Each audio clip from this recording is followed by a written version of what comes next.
Welcome to English Baba channel. Class 8 SST की new book जो है उसका चैप्टर नंबर 2 है रीशेपिंग इंडियाज पॉलिटिकल मैप। आज हम करेंगे इसके एनसीईआरटी सॉल्यूशन और क्वेश्चन आंसर। जल्दी से वीडियो को लाइक कर दो।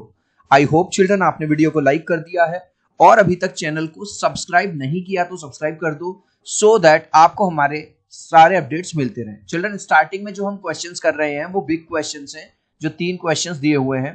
क्वेश्चन नंबर 1 है how did foreign invasions and the rise of new dynasties reshape India's political boundaries during this period. Question को ध्यान से समझना।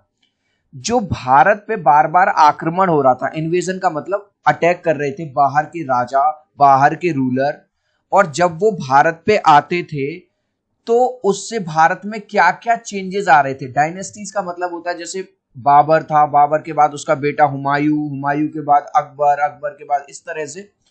ठीक है, तो इमेज से समझेंगे। जैसे जब तुर्किश रूलर जब ये भारत में आए तो इन्होंने क्या बनाई, दिल्ली सल्तनत बनाई। ठीक है, पूरा अपना ऑर्गेनाइजेशन, अपनी सिस्टम बनाया। जब मुगल भारत में आए, बाबर, हुमायूं, अकबर, तो इन्होंने अपने हिसाब से एडमिनिस्ट्रेशन किया, अपना कल्चर लाए अपनी तरह से। तो पहले 2 पॉइंट ये वाले लिख देंगे। फर्स्ट पॉइंट में क्या लिख देंगे, तुर्किश इन्वेजन्स एस्टेब्लिश्ड दिल्ली सल्तनत। जब तुर्किश आए तो उन्होंने दिल्ली सल्तनत बनाई। ठीक है, नंबर 2 में क्या लिखेंगे, the Mughals covered most of the Indian territories. Mughal का साम्राज्य इतना ज्यादा फैल गया भारत के अंदर कि उन्होंने ज्यादातर भारत की जो टेरिटरीज थी, क्षेत्र थे, उन पे अपना रूल कायम कर लिया।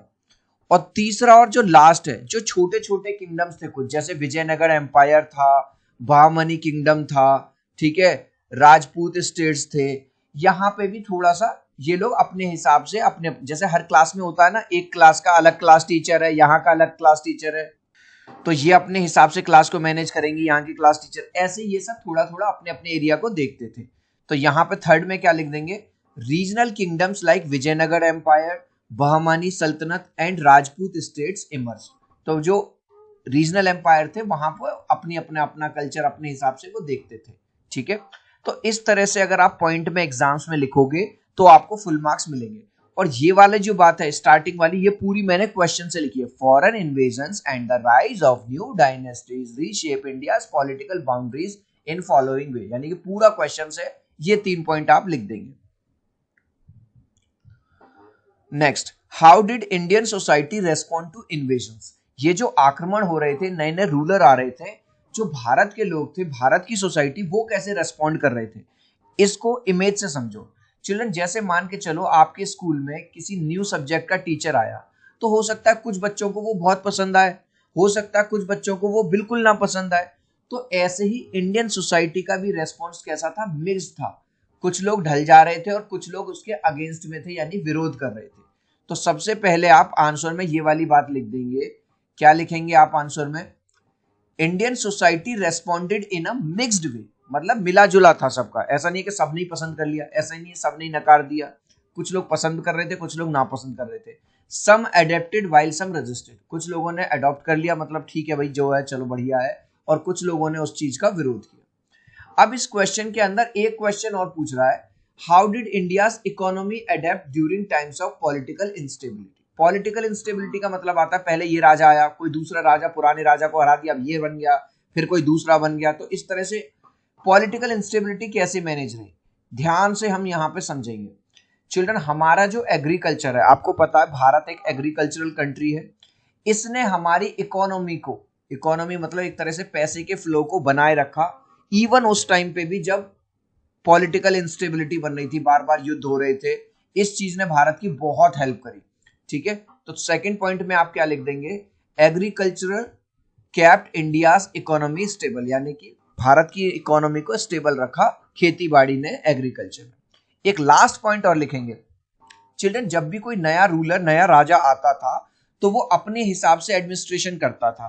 ठीक है, वो टैक्स लगाता था, टैक्स लेता था आर्टिशन से, फार्मर से, और भी जो व्यापारी होते थे ट्रेड वगैरह से। ठीक है, तो थर्ड क्या लिखेंगे, local farmers, artisans and traders adapted by working under new ruler. जैसे कि स्कूल में नया प्रिंसिपल आया तो अब जो सारे टीचर्स हैं वो उसके अंडर में काम करेंगे, जो वो रूल बनाएगा या बनाएगी। एंड पेइंग टैक्सेस, जो छोटे छोटे फार्मर्स थे, आर्टिशंस थे, जो ट्रेडर्स हैं, जो व्यापार करते हैं, वो नए राजा के अंडर में, नए रूलर के अंडर में अब काम करते थे और उसको टैक्स दिया करते थे। What impact this period have on the lives of the people? लोगों के ऊपर क्या असर पड़ा? अब देखो इमेजेस से समझो भाई, पहले ये राजा है, अब जो पुराना राजा है क्या वो ये चाहेगा कि नया राजा आए? नहीं, बिल्कुल नहीं चाहेगा। और नया राजा इस राज्य को पाने के लिए क्या करेगा? प्यार प्यार मोहब्बत से तो बात चलेगी नहीं, अब होगा युद्ध। तो यानी कि फ्रीक्वेंटली लड़ाइयां होती थी, वॉर होते थे। अब जब वॉर होते थे, वॉर में बहुत पैसा खर्च होता था, रिसोर्सेस खर्च होते थे। तो जब भी कोई नया राजा आता था वो आम जनता पे क्या लगाता था? टैक्स लगाता था, हैवी टैक्स। तो पहला पॉइंट आप क्या लिख सकते हो? पहले पॉइंट में आप लिख देंगे पीपल फेस फ्रीक्वेंट वॉर्स। लोगों को सामना करना पड़ता था, जल्दी जल्दी वॉर्स होते रहते थे, और फिर क्या होता था? हैवी टैक्सेशन, और उनके ऊपर बहुत ज्यादा टैक्स लगाया जाता था। ठीक है। सेकंड पॉइंट, अब जो न्यू रूलर आया भारत का, अब वो अकेला तो आएगा नहीं, वो क्या लाएगा? अपना कल्चर भी वहां से लाएगा कि वो किस तरह के कपड़े पहनता है, वो वहां पे किस तरह की लैंग्वेज बोलता है, वो भी लेके आएगा, वो वहां किस तरह का फूड खाता था। तो हर नई नई चीजों को वो इंट्रोड्यूस करेगा। ठीक है। तो सेकंड पॉइंट में आप क्या लिखेंगे?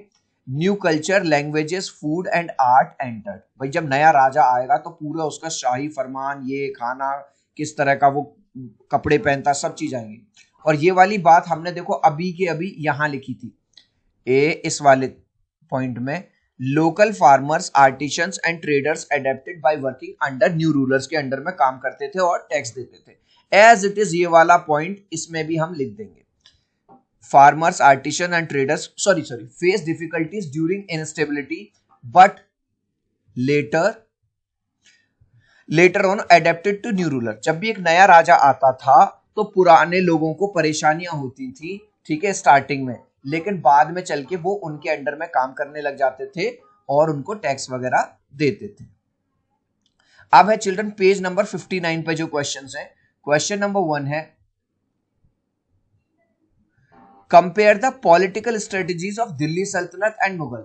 जो तुर्की लोग थे, उन जिन्होंने दिल्ली सल्तनत बनाया और मुगल्स बनाया, इनकी पॉलिटिकल स्ट्रेटजी में डिफरेंस क्या था और सिमिलैरिटी क्या थी। तो एक तरफ आप टेबल बना लेंगे, एक तरफ लिखेंगे दिल्ली सल्तनत, एक तरफ लिखेंगे Mughals. First point, frequent ruler changes. इनके जो रूलर हैं, राजा हैं, वो जल्दी जल्दी बदलते रहते थे। Rulers ruled for longer period. लेकिन यहां पे एक राजा बन गया, एक रूलर बन गया तो लंबे समय तक राज करता था। इनका जो कंट्रोल था बस मेनली नॉर्थ इंडिया में था, लेकिन मुगल्स का जो कंट्रोल था, controlled most of the sub continent. ज्यादातर सब कॉन्टिनेंट पे इन्होंने पूरे भारत पे अपना कब्जा कर लिया था। Limited inclusion of local ruler. ये जो रूलर बनाते थे ये अपने ही लोगों को रखते थे, लोकल राजाओं वगैरह के साथ नहीं पार्टनरशिप करते थे। लेकिन जो मुगल्स थे वो बड़े स्मार्ट थे, वो चालाक थे। उन्हें पता था कि जब हम लोकल रूलर्स को भी शामिल करेंगे, उनको भी थोड़ी बहुत पावर देंगे, तो हमारा साम्राज्य और ज्यादा फैलेगा। तो इन्होंने क्या किया? Active inclusion of local rulers. ये लोकल रूलर को भी इंक्लूड करते थे। अब ये पूछ रहा है दोनों में सिमिलैरिटी क्या थी। Both granted land to nobles for their services. जो भी नोबल्स इनको सर्विसेज देते थे, उनको बदले में ये लैंड ग्रांट करते थे, जमीन देते थे। जैसे मान के चलो मेरे यहाँ एयरटेल वाईफाई लग रहा है, तो एयरटेल मुझे अपनी सर्विस दे रहा है, इसके बदले में मैं एयरटेल को क्या दे रहा हूं? हर महीने में पैसे देता हूं, जो मैंने प्लान लिया हुआ है। Why did kingdoms like Vijayanagar Empire and Ahom kingdoms manage to resist conquest for longer time compared to others? Question ये पूछ रहा है, जो विजयनगर एम्पायर है या अहोम किंगडम है, भारत से के बाहर से दूर दूर से बड़े बड़े रूलर आ रहे थे, पावरफुल आर्मी लेके आ रहे थे और छोटे मोटे रूलर्स को वो हरा देते थे। लेकिन विजयनगर एम्पायर को और अहोम किंगडम को इतनी जल्दी हरा क्यों नहीं पाए, जल्दी से उस पर कब्जा क्यों नहीं कर पाए? इसका कारण क्या है?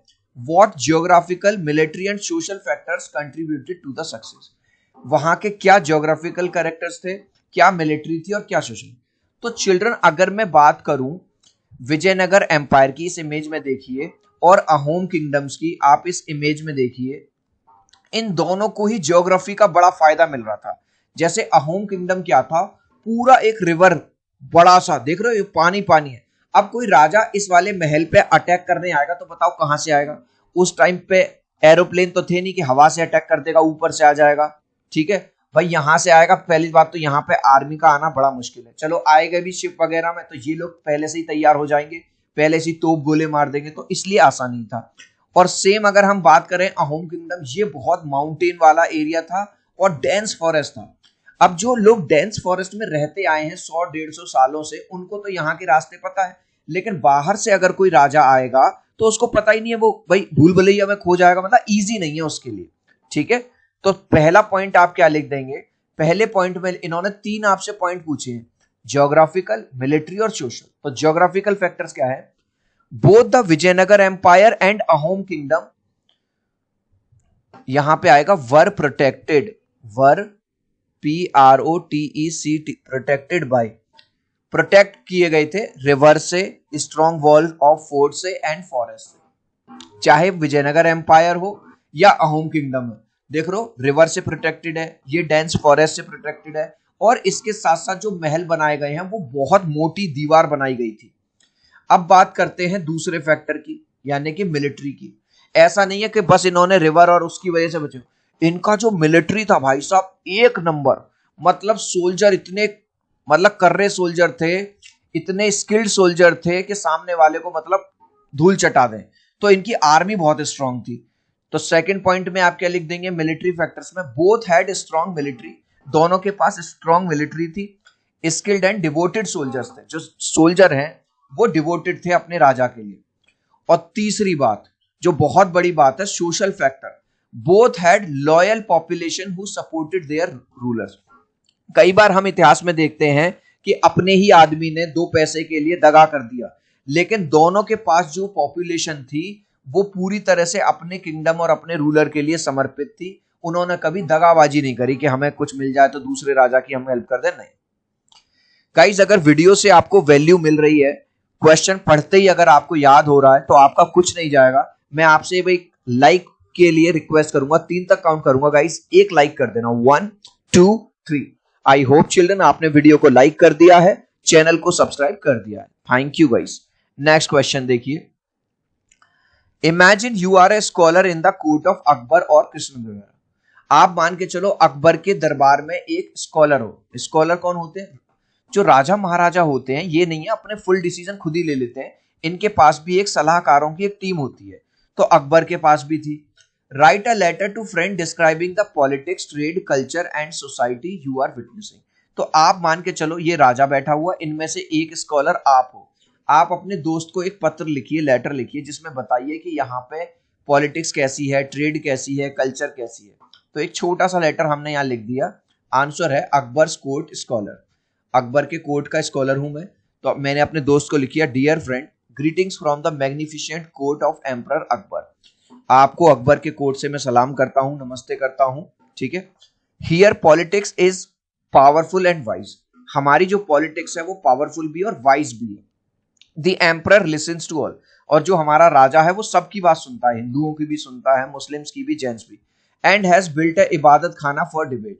और अगर किसी को डिबेट करनी है, मतलब कोई अपना विचार रखना है, स्कॉलर्स से बात करनी है, मीटिंग रखनी है, तो उसके लिए इबादत खाना बनाया गया है।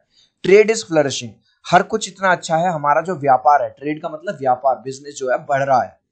Culture is vibrant. हर तरह का कल्चर है, हिंदू भी है, मुस्लिम भी है, सिख भी है। आर्टिस्ट यहाँ पेंट करते हैं, पोएट जो है कविताएं गाते हैं, म्यूजिशियंस राग प्ले करते हैं अलग अलग तरह के every evening. I feel truly inspired to witness such a grand era. और मैं बड़ा भाग्यशाली हूं जो मैं इस तरह का इरा देख पा रहा हूं। Your sincerely. यहां मैंने अपना नाम लिख दिया, अपने चैनल का नाम लिख दिया इंग्लिश बाबा। यहां पे आप अपना नाम लिख सकते हैं। How come Akbar, a ruthless conqueror in his young days, grew tolerant and benevolent after some years. Question ये पूछ रहा है, एक ऐसा राजा जो अकबर था, जो अपनी जवानी के टाइम पे बहुत ज्यादा रूथलेस था, मतलब लोगों को मरवाता था, मार काट मचाता था, बहुत ज्यादा वायलेंट था, बाद में चल के वो इतना समझदार और टॉलरेंट कैसे बन गया? What could have led to such a change. और क्या रीजन था कि वो इतना बदल गया? इसका इमेज से समझिए। जैसे आजकल आप प्रेमानंद महाराज की वीडियो देख रहे हो, और कई बार आप वीडियो देखते हैं कि इनकी वीडियोस देख के गलत काम करने वाला व्यक्ति भी सही रास्ते पे आ जाता है। तो जैसे ही मान के चलो अगर मेरे दिमाग में कोई गलत ख्याल आ भी रहा है तो तभी मैं प्रेमानंद महाराज जी के या किसी ऐसे पर्सन की जो बहुत वाइज है, तो फिर मैं गलत काम से बच जाता हूं। ऐसे ही जो अकबर था उसने स्कॉलर्स की एक टीम रख रखी थी, ठीक है। तो वो बड़े डिसीजन लेने से पहले पहले कंसल्ट करता था, ये नहीं है कि कुछ भी मन में आया और बोल दिया। अब उसको ये वाली बात समझ में आ गई, अगर मुझे अपना साम्राज्य और ज्यादा बढ़ाना है, पूरे भारत पे कब्जा करना है, तो खाली मार काट से काम नहीं चलेगा। तुमने चिल्ड्रन सुना भी होगा, लोग अक्सर कहते हैं प्यार से मुझसे कुछ भी करवा लो, लेकिन जोर जबरदस्ती करोगे तो मैं कुछ नहीं करूंगा। तो ये कहीं ना कहीं अकबर की एक टैक्टिक थी, समझ लो, राजनीति उसे समझ आने लगी थी कि खाली हर जगह मार पिटाई तलवार से काम नहीं चलेगा, थोड़ा प्यार से काम लो, लोकल रूलर को अपने में मिला लो। तो आंसर में क्या लिखेंगे, पूरा क्वेश्चन से देखो, Akbar a ruthless conqueror in his young days से लेके सम ईयर्स तक पूरा क्वेश्चन से लिखा, ठीक है। Due to his growing wisdom and political strategy, क्योंकि अब उसकी जो बुद्धि है वो बढ़ने लगी थी, मतलब अब उसको ज्ञान की प्राप्ति होने लगी थी कि भैया अगर मैं मार पिटाई करता रहूंगा, काटता रहूंगा, लोगों को मरवाता रहूंगा, उससे मैं ज्यादा बड़ा साम्राज्य नहीं बना पाऊंगा, ठीक है।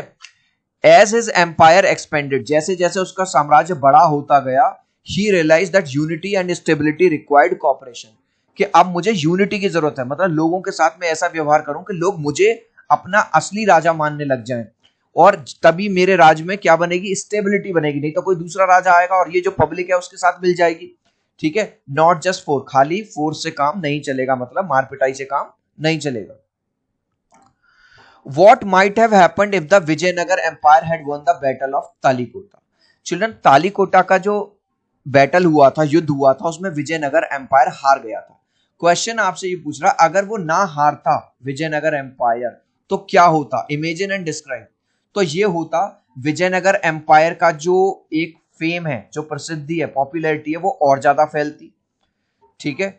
नंबर 2, विजयनगर एम्पायर फेमस था बड़े बड़े शानदार टेम्पल्स बनवाने के लिए, वो और ज्यादा टेम्पल्स बनवाता, उनकी जो ख्याति है, पॉपुलैरिटी है, वो और ज्यादा बढ़ती, और उनके लोगों की यूनिटी और ज्यादा बनी रहती है। 3 पॉइंट है, इन्हीं 3 पॉइंट को हम अपने वर्ड्स में लिख देंगे, ठीक है। नंबर फर्स्ट पॉइंट हमने लिखा, the empire would have remained powerful and united for a longer time.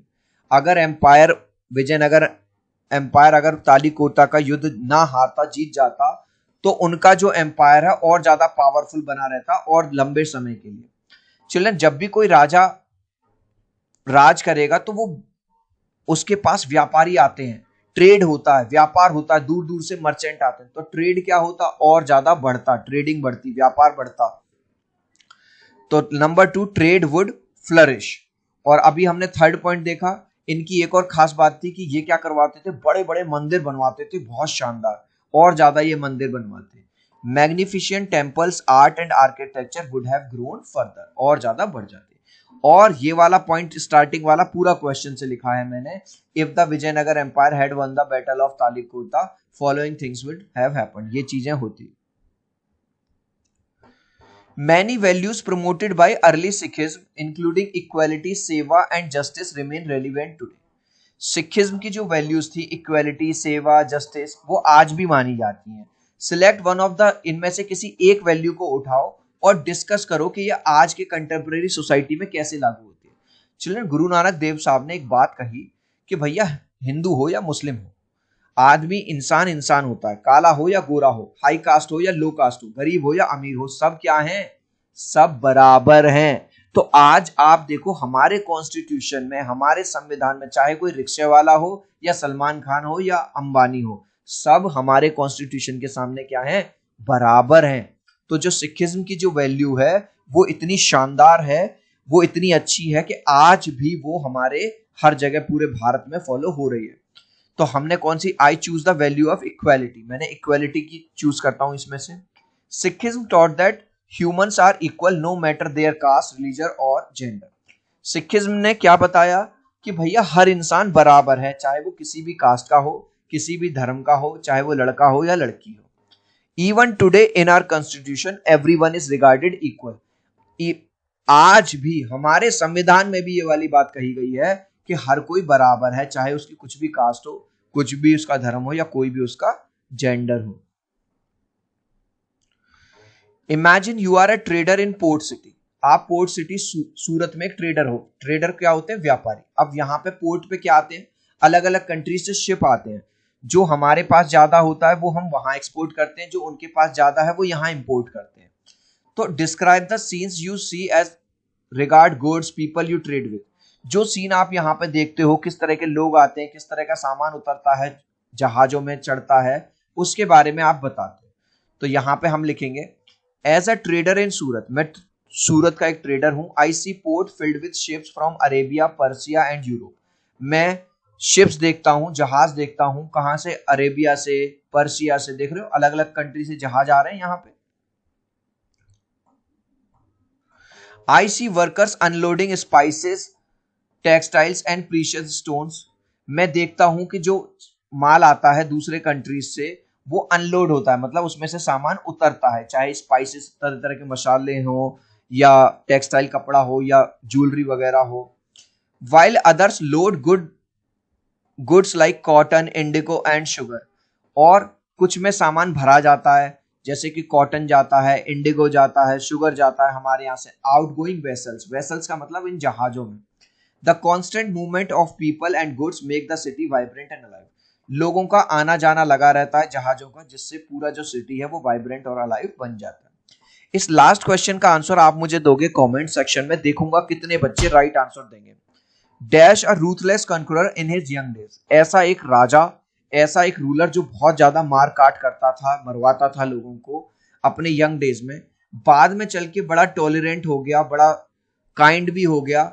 वो कौन था? वो अकबर था, बाबर था, या हुमायूं था? आप चाहो तो अपने आंसर में कमेंट में A, B या C लिख देना, मैं समझ जाऊंगा। आई होप ये वीडियो आपको बहुत अच्छा लगा होगा। प्लीज वीडियो को लाइक कर देना, चैनल को सब्सक्राइब कर देना। अब हम मिलते हैं अगले वीडियो में। Bye bye.